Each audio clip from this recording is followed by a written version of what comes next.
हिजोदेखि अध्यक्ष कमरेड पुष्पकमल दाहाल प्रचण्डको अध्यक्षतामा बसेको केन्द्रीय समितिको बैठक महत्त्वपूर्ण निर्णयहरू लिँदै र निष्कर्षहरू निकाल्दै आज समापन भएको छ। त्यो बैठकले अध्यक्ष कमरेडद्वारा प्रस्तुत राजनीतिक प्रतिवेदन, विधान संशोधन प्रस्तावलाई सर्वसम्मतिले पारित गरेको छ र साथसाथै केही समसामयिक प्रस्तावहरू पनि पारित गरेको छ। राजनीतिक प्रतिवेदनमा मूलतः दुईटा पक्षलाई समावेश गरिएको छ। एउटा आजको राजनीतिक कार्यभार र दोस्रो आजको सांगठनिक कार्यभार। राजनीतिक कार्यभारले प्रतिगामी कदम असफल भएको छ, तर प्रतिगामी खतराको अन्त भएको छैन। त्यसैले प्रतिगामी खतराप्रति सचेत हुँदै संविधान र लोकतन्त्रको रक्षा र कार्यान्वयनको प्रक्रियामा अगाडि बढ्नुपर्दछ भन्ने निष्कर्ष निकालेको छ। त्यसै गरी राष्ट्रिय स्वाधीनताको रक्षा र सुदृढीकरणमा का प्रति पनि सबै सचेत र एकताबद्ध हुनु अपिल गरेको छ। वाम लोकतान्त्रिक गठबन्धन र सहकार्यलाई संविधान र लोकतन्त्रको रक्षा, प्रतिगमनको खतरा र राष्ट्रिय स्वाधीनताको प्रश्नले माग गर्दासम्म त्यसलाई कायम राखिनेछ।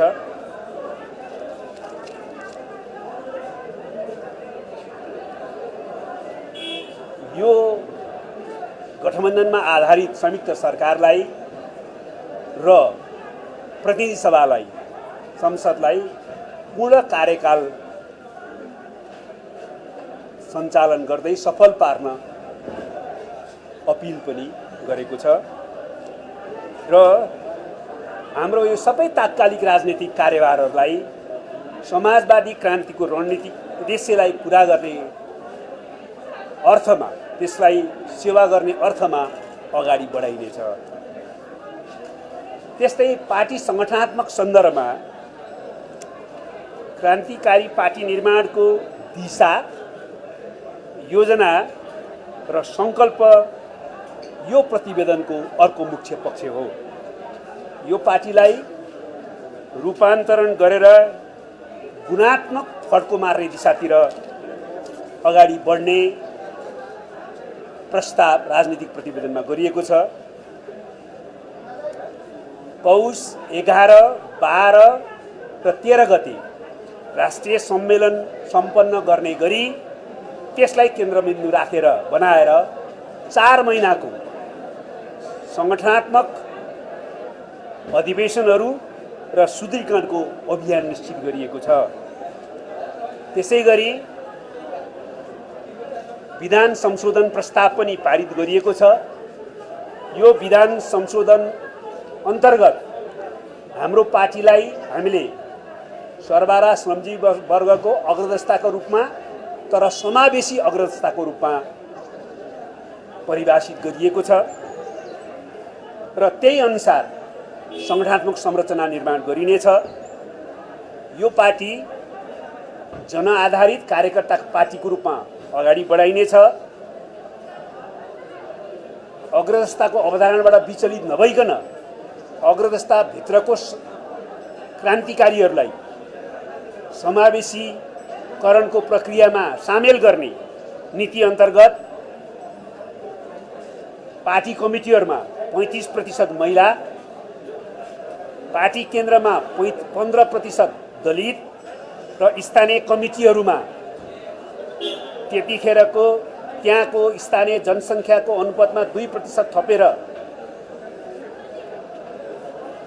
कार्यसमिति बनाइनेछ र युवाहरूलाई कम्तीमा पनि 20% समावेश गर्ने निर्णय गरिएको छ। त्यस्तै गरी अहिलेसम्म कायम रहेको पार्टीको जिल्ला समितिहरूलाई खारेज गर्ने निर्णय गरिएको छ। अब त्यो जिल्ला समितिको ठाउँमा जिल्ला समन्वय समिति रहनेछ। संविधानले पनि राज्यको संरचनामा जिल्लालाई कार्यकारी अङ्गको रूपमा व्यवस्था गरेको छैन।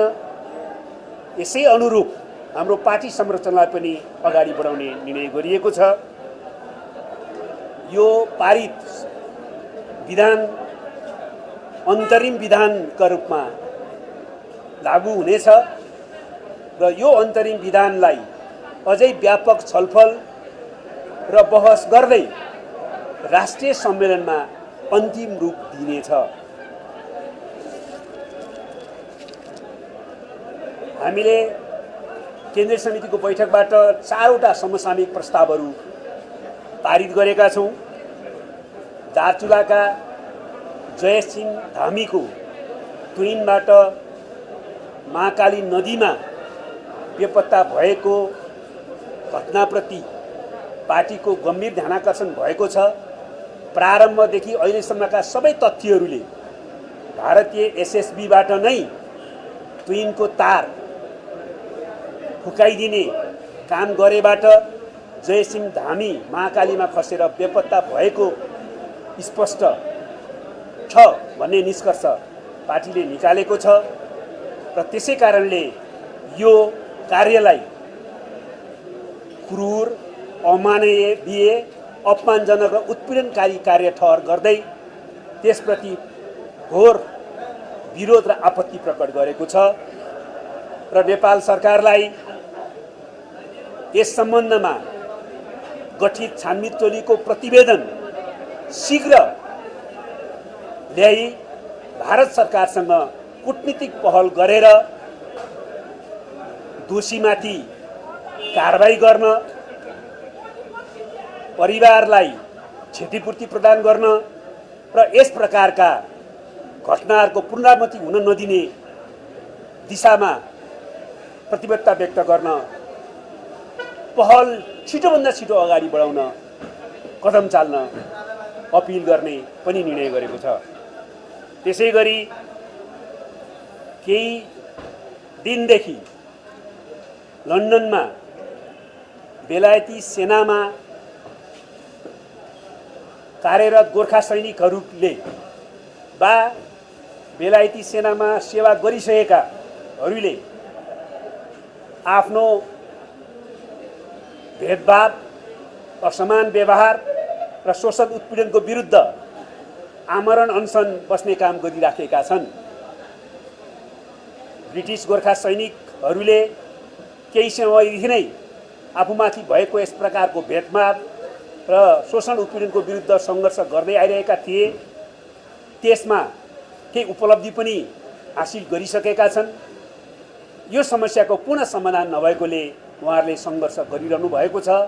हाम्रो पार्टीको यसप्रति गम्भीर ध्यानाकर्षण भएको छ र उहाँहरूले गरेको सङ्घर्षलाई प्रति पार्टीले पूर्ण ऐक्यबद्धता प्रकट गर्ने निर्णय गरेको छ र साथसाथै यो नेपाली हुनुकै कारणले, यस प्रकारको शोषण र उत्पीडन अनि भेदभावमा परेको कारणले यो सम्बन्धित व्यक्तिहरूको व्यक्तिगत विषय मात्रै नभएर नेपालको राष्ट्रिय स्वाभिमानसँग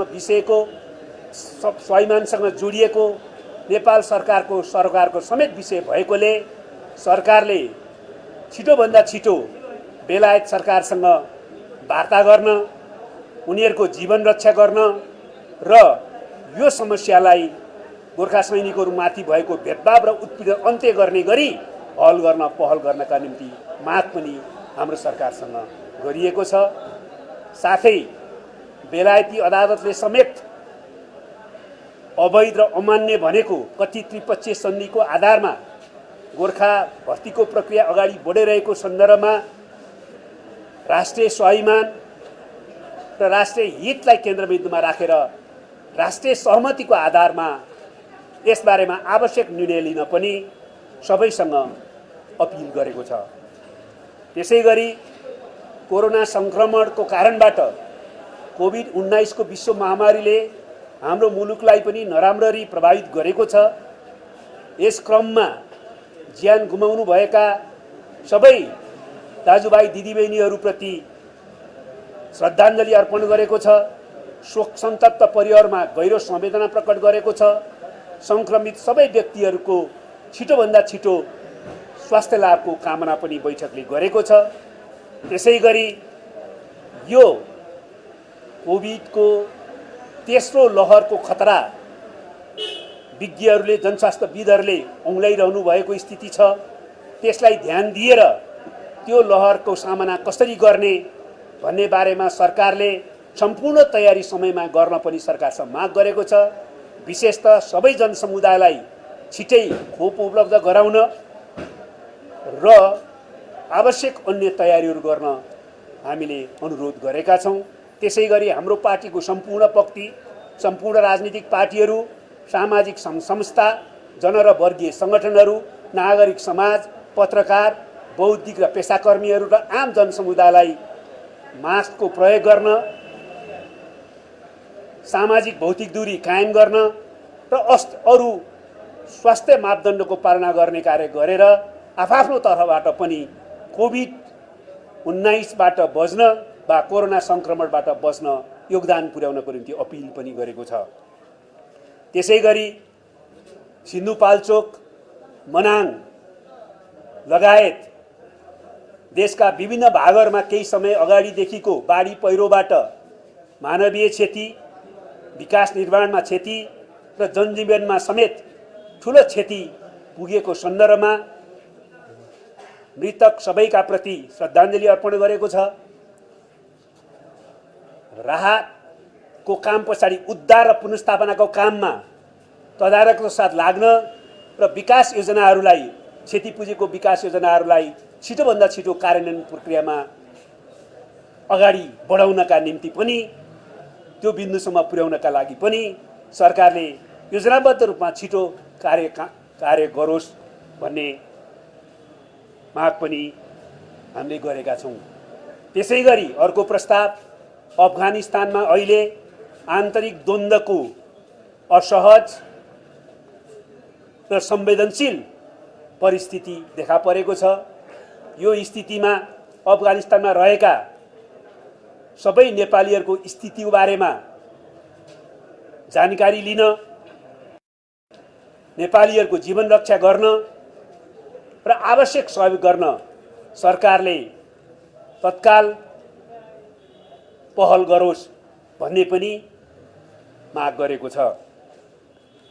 र यो राजनीतिक प्रतिवेदन, विधान संशोधन प्रस्ताव र यो समसामयिक प्रस्ताव पास गर्नुभन्दा अगाडि मैले पत्रकार मित्रहरूलाई भनिसकेको छु, समूहगत छलफलले विभिन्न सुझावहरू दिएको थियो।